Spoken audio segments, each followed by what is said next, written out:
tell you about a society which had bigger masjids than you had, which had bigger scholars than you had, which had bigger darulooms than you had. This was Muslim Spain.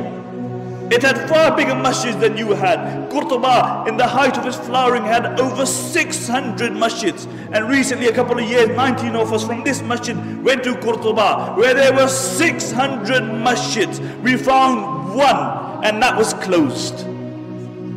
Why? What happened? Because these were people who forgot Allah, and Allah made them forget themselves. And you look at the scholars of Spain. Who were the scholars of Spain? There were the likes of Ibn Hazm, there were the likes of Imam Qurtubi, there were the likes of Ibn Abdul Barr, there were the thinkers like Ibn Sina, Ibn Rushd. These were people who were the backbone of Islamic learning.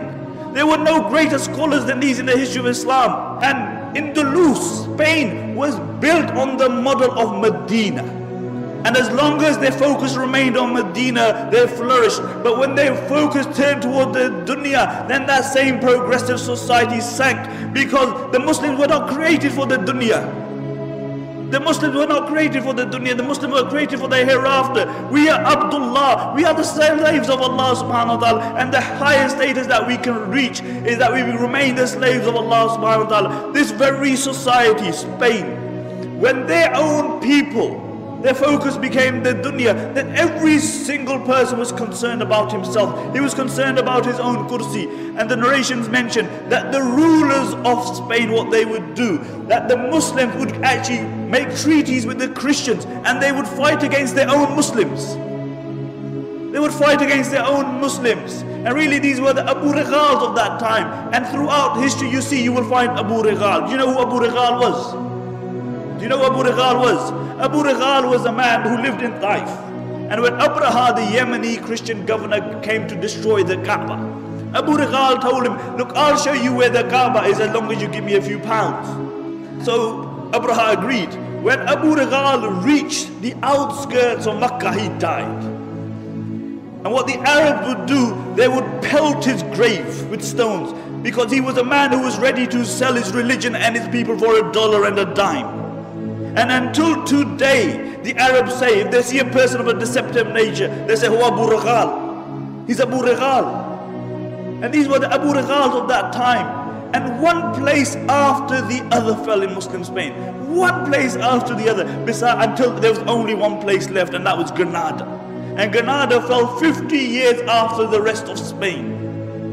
Until Abu Muhammad, he drew a treaty with the Christians on the condition that he would allow them to take over, on the condition that they would not persecute the Muslims, that they would not forcefully convert the Muslims, that they would not remove the Muslims from their post. And when the Christians came in, the first thing they did, they reneged on their promise.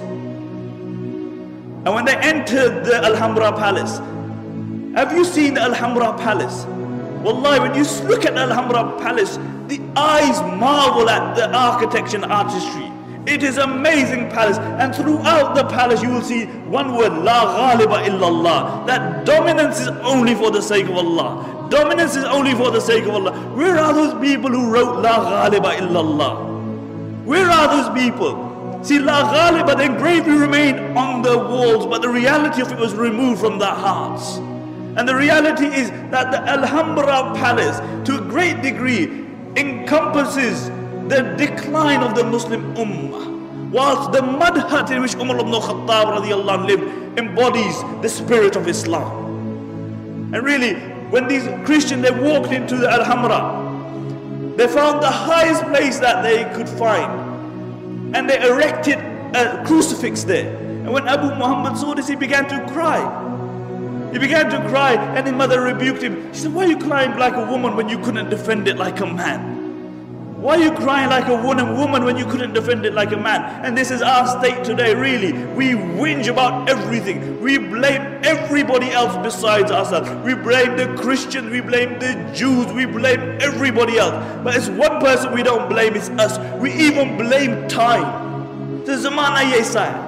As the Arabic poet says, it's a na'ibu zamanana wal aibu fina wa ma li zamanina aibun siwana. He said, we find fault in time, but the reality is that the fault lies within us. And if there was any one fault in time,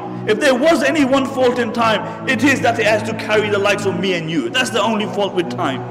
لا تكونوا كالذين نسوا الله فأنساهم أنفسهم. Do not be like those who forgot Allah and Allah made them forget themselves.